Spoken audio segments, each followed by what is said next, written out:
What's the worst business idea you've seen someone try to execute? Sajari said. At a place I used to work, we supplied printing companies with their ink. Being that digital printing is well and truly established at the point, there wasn't a whole lot of business for this type of ink anymore, so there was a lot of competition between suppliers. One of the technicians somehow weaseled his way to the top despite no business experience. When he was told to very simply make more money, rather than go out and find new customers, his bright idea was to make our company's ink weaker, with the intention that our customers will just have to buy more product to complete their jobs. Surprise, the customers didn't like that and went to competitors. Business was closed within a year. Happy Peel Peel said. Top for me has got to be a client of a design firm I used to work at. He was a trucker, his wife was a trucker. He wanted to make a sanitary pad that wouldn't need to be changed. Imagine a pad with a little line running down to a micro vacuum strapped to your leg, exhausting into another leg bag. Basically a pad that sucks the juices into a bag you can chuck in the trash later. Edit. Just to be clear, this was specifically a menstrual pad you were meant to wear for days at a time. Edit 2. Lots of you all are mentioning the Pure Week. The challenge this one would have had to solve was passing chunky menstrual blood, ladies you know what's up, through a tiny tube. If you're wondering how they solved it, they didn't lol. Also here's another good one. One client wanted a vape that just blew pot smoke into the air for the purpose of hotboxing his car. He had money, so hey. One of the engineers designed a little turbine, like a small turbocharger, the size of a cherry. Damn if it didn't work way too well, but the high-pitched screeching noise that turbine made, sheesh. Yosagai Jimbo said. A lady opened a Southern soul food buffet in my city. It was incredible. Amazing food. On some days, it was a buffet with a rotating menu depending on the day of the week, and those days were not equal. So what happened was people would go on an off day, be unimpressed, not come back, or come on one of the better days, love it, come back on an off day, then never come back. I was so disappointed. I would donate towards reopening that restaurant but with only the optimal menu, every day. That woman has serious culinary talent. Barbellithus said. This actually happened to my mom. She got a job cooking for this local Brazilian buffet place and people started complimenting the food on the days she cooked. Before long her days were always busier than the others as her food was delicious. Eventually the owner's wife or GF got one of her friends to come in and cook as well, and she was nowhere near as good as my mom. She also charged less, so the owner eventually gave my mom less and less of the cooking load and she eventually quit. The change was noticeable almost immediately. People would ask about the food and what had changed. It was always funny to see the owner have to squirm and give some excuse when the real reason was he was a cheap ass. Nowadays whenever I stop by there for lunch buffet, the food is never amazing and they never have a dining room as full as they used to. Mannequin Lolita said. Cheapness is what ruined a small restaurant I worked at. At first they opened with great food. It was like a Lebanese deli with wraps, sandwiches, amazing hummus and the best tabbouleh I'd ever had. Guy in charge had 3 more formal restaurants his wife ran. We had a spot on a super busy street smack dab in the middle of a college area. He refused to advertise. Had us give out samples the first week and that was it. Then when that only got a little traffic he took his own, yellowed, cheap digital camera pictures, printed them at home. Hung those on our windows which blocked the view. They looked awful. I offered to touch them up in PS but he refused. So next he started buying super cheap deli cuts. Cheaper breads and wraps. Even the chocolate croissant had the fine dark chocolate replaced with knockoff Hershey. So the few loyal people stopped coming in. He told no one he sold the business and had us throw everything away on Friday and BTW you're fired. On Monday there was a Vietnamese place moved in and opened, and they've been booming the last 17 years. I can see why his wife ran the others. De Vietnamelenkamp said. Missed one key step, preserving the catch. Reminds me of a friend that tried to grow weed in the woods. Ended up working like a charm. He has so much weed he could barely pick it all. Filled multiple garbage bags with it. Loaded the bags into his car. Then, well, he didn't research properly and just let it sit. HR tried to smoke some wet weed, but as you can guess, it wasn't burning. A few days later it was covered in hot mold and the car smelled like a planet-sized skunk exploded in there. De Vietnamelenkamp said. Missed one key step, Preserving the catch. Reminds me of a friend that tried to grow weed in the woods. Ended up working like a charm. He has so much weed he could barely pick it all. Filled multiple garbage bags with it. Loaded the bags into his car. Then, well, he didn't research properly and just let it sit. HR tried to smoke some wet weed, but as you can guess, it wasn't burning. A few days later it was covered in hot mold and the car smelled like a planet-sized skunk exploded in there. Lax Volley said. Someone in Edmonton, Canada opened a dairy store, milk and cheese, and placed it across the street from a large grocery store. He hoped that shoppers would buy everything they needed at the grocery store except their milk and cheese, which the grocery store had ample supply of, and make another trip to their store for milk and cheese. It didn't last. Edit. Wow, I woke up to a whole lot of responses. Many people brought up specialty places, butcher shops, artisanal stores, etc., which yes, can be a great thing. The place I'm talking about just supplied the same big dairy milk at the same prices, and no fancy cheese. It was only really convenient when you only needed a carton of milk and didn't want to deal with a huge parking lot and the hassle of a massive store. But like I said, it didn't last long at all. Flyboys, I said. One of the younger dudes in my karate class was going to start a handyman business 24H, anything needing to be done, anywhere in our district. Sounds good. You gonna get a loan and buy a used truck and get some tools? And you never have talk time on your phone, so will you get a landline? 2006, so not super outlandish? No, I'll go on my bicycle. And I'll just choose the tools they have, and they can email me when they need service. Right, because when I have water spraying out of my geyser through the ceiling at 3 a.m. I'm going to email a dude on a bicycle to come fix it using all the tools and the ladder I don't own. Montana Grisfin said. There was a guy in my town that opened a business that was the equivalent of a brick-and-mortar version of Craigslist or newspaper classified ads. It was a unit in a strip mall with bulletin boards. You paid to put an ad up and other people came to look at the ads with a small picture. This was after Craigslist existed, not some pre-internet thing. There was no actual merchandise in the store, just crappy pictures of stuff with the contact info. It wasn't even a high-foot traffic location. You had to maneuver through a busy intersection, park and go inside to look at a bulletin board. It went under and he tried to blame the landlord because he couldn't get the sign permit for the end of the building even though he had 2 other signs. Montana Grisfin said. There was a guy in my town that opened a business that was the equivalent of a brick-and-mortar version of Craigslist or newspaper classified ads. It was a unit in a strip mall with bulletin boards. You paid to put an ad up and other people came to look at the ads with a small picture. This was after Craigslist existed, not some pre-internet thing. There was no actual merchandise in the store, just crappy pictures of stuff with the contact info. It wasn't even a high-foot traffic location. You had to maneuver through a busy intersection, park and go inside to look at a bulletin board. It went under and he tried to blame the landlord because he couldn't get the sign permit for the end of the building even though he had 2 other signs. First Arbiter said. Someone in my neighborhood opened an artisan hot dog restaurant called Everyone's Frank about a decade ago. My dad and I went in once at about 6 p.m. on a Saturday. We were the only customers, so the owner, who was working the register, chatted us up. He talked about his plans to expand the business to about 15 locations, which was completely delusional. He also talked about how much he spent on the interior redesign, which was pointlessly fancy. The hot dogs cost $9 and tasted terrible. We never went back, and the place was bankrupt within 6 months. My dad always said they'd gone bankrupt. McKinley said.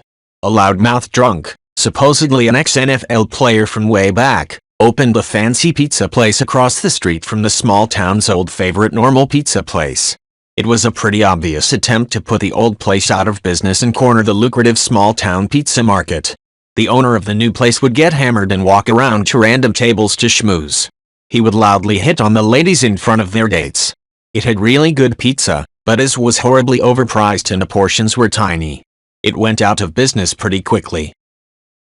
Diabetic Stormtrooper said. Monthly sex toy subscription. You would get a different sex toy each month, which is an okay idea I guess. There's one of those for everything nowadays. But the only problem this guy had is that he wanted the customers to eventually return the toy so he could pass it on to the next customer. He actually got in talks with an owner of a local sex shop to help him start, but the enthusiasm flattened out quite quickly. Seinfeld 101 said, "My dad has been in hundreds of pyramid schemes. When I was a kid he would always describe how the pyramid worked and I would help him with his meetings. Took me a long time to figure out his get-rich plans were really schemes. He still does them. Never been rich off them though.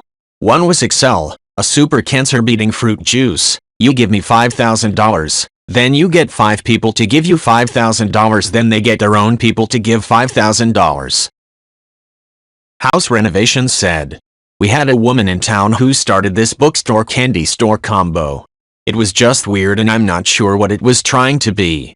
It was a bunch of kids' books and then a bunch of handmade, weird chocolates and not even stuff that would be appealing to kids. Stuff like green tea chocolate, chili pepper chocolate, super dark chocolate, etc.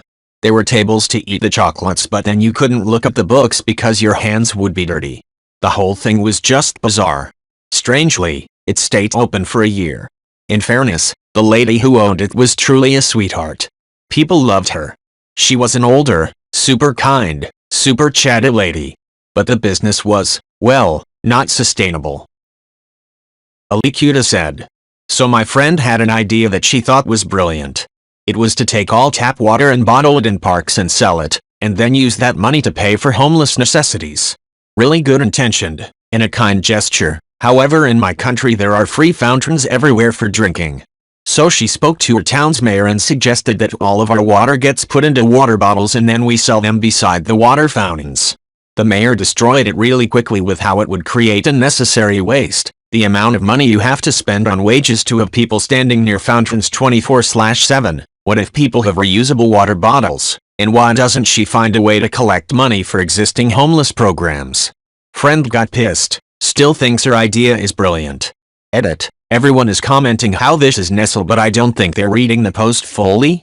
The part that the mayor rejected wasn't reselling tap water. It was taking free public water in fountains which is maintained by tax money, and then charging for the water again right beside it.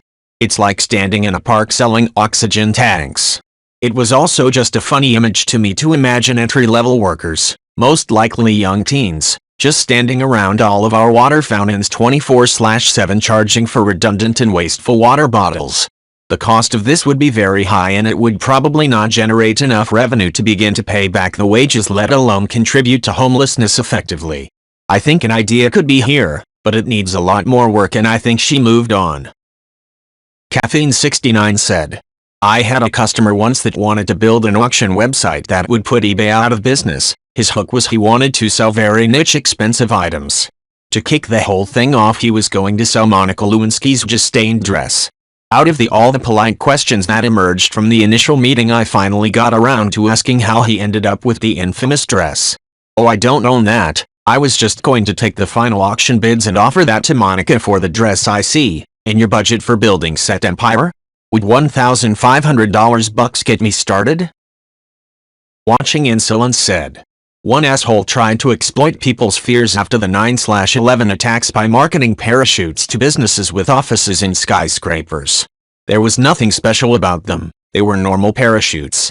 He had a TV interview where he tried promoting how easy it was going to be to get into the harnesses.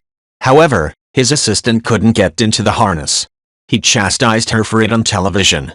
Even after he tried to help her, they couldn't get the harness to fit." Edit. I've been asked to provide a link. Here it is, https://yahoo.be/s5jpoc1xx4s???3096. Also, I didn't expect this to be my most upvoted comment. Anxious Human Being said, "My mother with her wonderful idea of being a baby masseuse. Yes, massages for babies was her idea. Except in order to be allowed to touch random children, you need to be a certified professional, preferably operating in a clinic for obvious reasons. My mother has 0 certificates, 0 diplomas, doesn't take any care of herself at all, has poor hygiene and lived in a sketchy neighborhood. Now imagine an obese woman with greasy hair and worn-out clothes saying she wants to give a massage to your baby.